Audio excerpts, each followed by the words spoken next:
he was playing that game, and the long game is very, very important in our political system. You must be patient enough and strategic enough to be able to win, elections in Nigeria. And I think that, he has started, I think he's copying the model of Asiwaju. Asiwaju started with Lagos State, you understand? And he's starting with Kanu, to a large extent, for the governorship. He was a governor, but, that's mentoring, you understand? He's trying to go that way in Kano. So I think apart from, the winner of the election, I want to say that Kwankwaso was, another winner, of the past elections. All right. Sorry, before you go to great, what you failed to mention is that even though he's running like Asiwaju, the little difference is he's running a Talakawa movement, a socialist kind of. Asiwaju is similar to MKO, larger than life, big politician, businessman. But Kwankwaso is running like Aminu Kano, yeah. Very similar to Buhari. That Talakawa movement, which is why his campaign was not based on the large rallies. It was a street movement. Yeah. Okay, brilliant submission. When you have men like this around you, you just have to listen to them. But let me listen to Great. Great, can you tell us about obedience movement? What do you think are the major factors why their movement, despite being the most popular on social media platform and across other platforms too, because even our parents they actually jumped on that wave of obedience. Literally everyone must have heard of the obedience movement. So what do you think made them lose in that election? Well, before I thank you, Ade. Before I go into that, let me just add a little bit into articles, candidacy and stuff. There are a few things that were missed out in Atiku and Kwankwaso's effort. I'll start with Atiku by saying that under the first administration of President Buhari, there is this notion, there is this, belief about Fulani want to take over Nigeria and stuff like that. The Fulani issue or situation played a big part in a lot of the people from the West. People don't see Atiku as a bad person, but people have that in mind, and it's still fresh. A lot of things that happened, the herdsmen issues and stuff like that. So that played a lot in the mind. The other factor there is the fact that, it's been in the North. Power has been in the North for 8 years, and people thought about that. Okay, do you mean that the Northerns are going to have another 8 years, which would mean like 16 years, which in terms of equity, we're talking about equity is a big issue for Nigerians because we need to trust each other. So that is a big element. But I will lastly say about Kwankwaso that Kwankwaso is a future president of Nigeria. If you remember what Buhari did, Buhari was in his own party, building his own movement, like Joe just said, like the Tauka, movement. He was quite passive about it. But then you see the big players, like a big party, or he was brought into an amalgamation of parties. So any opportunity in Nigerian politics, anything can happen. So he's preparing himself not only for his own party to win, but one day he might be the game changer when you need a northern candidate that is admissible, that is accepted in the whole of the North. You might have Kwankwaso as a candidate that PDP or APC, the big parties, may consider one day as their main candidate, not even as vice. And I like his attitude. And I like the fact that he believes himself that he's not a vice presidential candidate, but a presidential candidate. Now, going to the obedience movement. You see, obedience movement is at the precipice of NSAS. After NSAS in 2020, people are angry against the establishment. And some of their anger have been directed at specific individuals in the country. Among them are the candidacy of Bola tinubu. So that is where it all started. Some people that even believe, you will see on Twitter and you will see everywhere that some people that naturally believe in Asiwaju before 2020, that naturally see him as the best leader in the last 40 years in the Nigerian administrative space. You see some of them turning because they believe or they permit it, or they come to the conclusion that the handling of the NSAS situation, they blame it. Some of them are blaming it on that candidacy. Those who are not doing that are blaming it on APC. So at the back of that, we've got to understand that this is a generation of fellow Nigerians, young, who are angry against what happened in NSAS. So if you're looking for a premise, their movement has a laudable premise. They are angry for a reason. It's just that the mannerism in which they have gone, not all of them, that they have gone about it, I do not think is good enough. By the time you begin to abuse your fellow citizen of their sovereign right, voting is a sovereign right. By the time you begin to make enmity, you begin to do investigation, you begin to, about people's life, you begin to throw a lot of things, it becomes extremely belligerent, it becomes bad blood. There are people who have been friends for 30 years who don't speak again now because some people believe they are obedient, and because you support this other person, you must be a devil. You hate your country. That is the part that is not good. But these are good people, good citizens, and a lot of them are already coming around. Okay, so I still want you to talk more on that movement. They had the numbers, they had justification for their anger. But at the end of the day, we saw that Obi did not even come second, but far third. What do you think would have been done differently?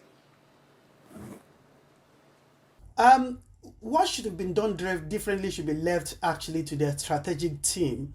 And I'm not sure if they are doing that behind the scene, because what we're seeing in the public at the moment, I'm not sure they are accepting the defeat or realizing. That is quite immature. Immaturity in politics is what you do after electioneering. You see, life is all about politics. Either you were it was fair or it was not fair. There is so many things about life that is not fair. Even our birth, you struggle with over 70 million spermatozoa, and you are the only one that made it to the egg. I mean, the rest of the ones that did not make it, they can go to court. They can begin to go to court that why is it that it is great that came out, we all swam. Life is all about that. There are people who are strategic in having the fair advantage. So this is where they need to go back to the drawing board and begin to learn how can we play politics better. Lastly, let me say this. You play politics to the point that even your point becomes repulsive. What do you mean by that? By their hatred, a lot of people actually switched off because it just became. So for someone like me, I was actually still considering, even though I've known Ajijola for a long time, I was still considering Adebayo. I was considering, let me make my final choice. But at some point, it became just too much, even on me, that I just thought, you know what? Why not just go full length? So they might just want to learn attitude for the next time, but they definitely have a future in Nigerian politics. All right, they might just want to learn attitude for the next time if there would be a next time, because looks like their candidate has gone back into lecture. Oh, is it a first timer? I think he's trying to get into the lecture business, and of course, it's just about trying new things. I mean, a contestant for presidency the first time, so wanting to be a lecturer is also a new thing to try, and we really wish him the best. But of course, he's also in court. Yeah. Hoping that one day he will be declared the winner in this 2023 elections. But let's talk about the issues also. Before we go to the winner, I want us to talk about Atiku Abubakar. You mentioned the unifying thing, and I think it was a major problem. But let's look back to what happened in PDP in 2015 when Jonathan was running, like you said. Some people have argued that this might just be karma playing for Atiku. Are you thinking like that? Are you thinking that way? No, I mentioned that his character was not bankable. So before the G5, just like the G7 of 2015,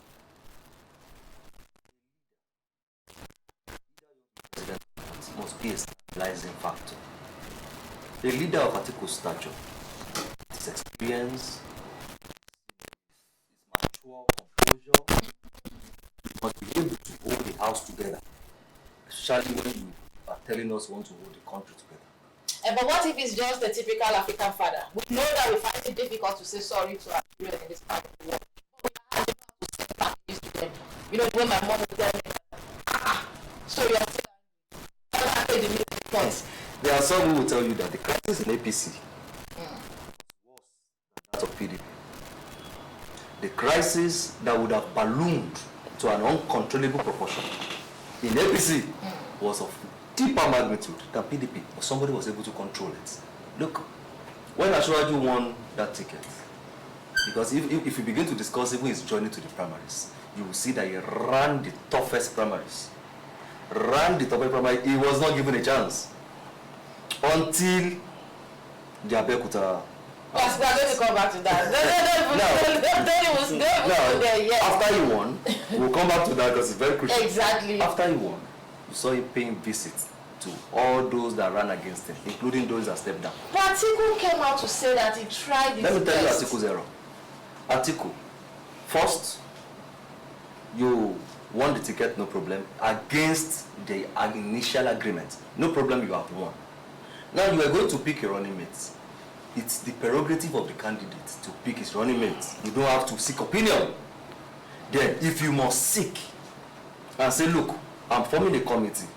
Governor Otom led the committee and one or two other committees, and all of them voted the largest vote for Wike to run with you. Then you remember it's actually your prerogative. If you assign people to do the job, if you don't trust their judgment, why assign them? In the first place. Why assign them? Now, it is out of this not being able to hold this out together that let Obi leave. Because what he would have done, as against what he said after the election, saying, look, Obi could have waited, Wike pursued him. Look, you know how many people that would have left APC. That was why some stayed and did anti-party, but they couldn't come out in public with their full chest saying, no, I'm not supporting you, sir. Because they couldn't hold anything against Ashwaju as an individual. What would you have said? What would you have said? Would Amechi have said, I'm not supporting you because you won me in a race? It would be terrible. It would be terrible. But this man is telling you, look, Wike, you have won. You've decided not to pick me as a running mate, no problem. A northern chairman will not be there when we have a northern candidate. It's against our constitution. Give us the chairman, then take the presidency. Now you remember there's a constitution that says otherwise. But in your constitution, there's an unwritten agreement saying there must be power shift.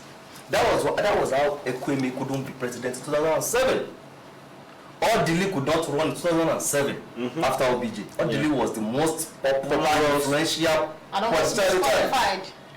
Because after the South, power must return. You could conveniently go against that, but then Ayu was too, the constitution is now supreme. You can't pick and choose. So Wike and the others had a very good point to hold against the man. He couldn't manage his own.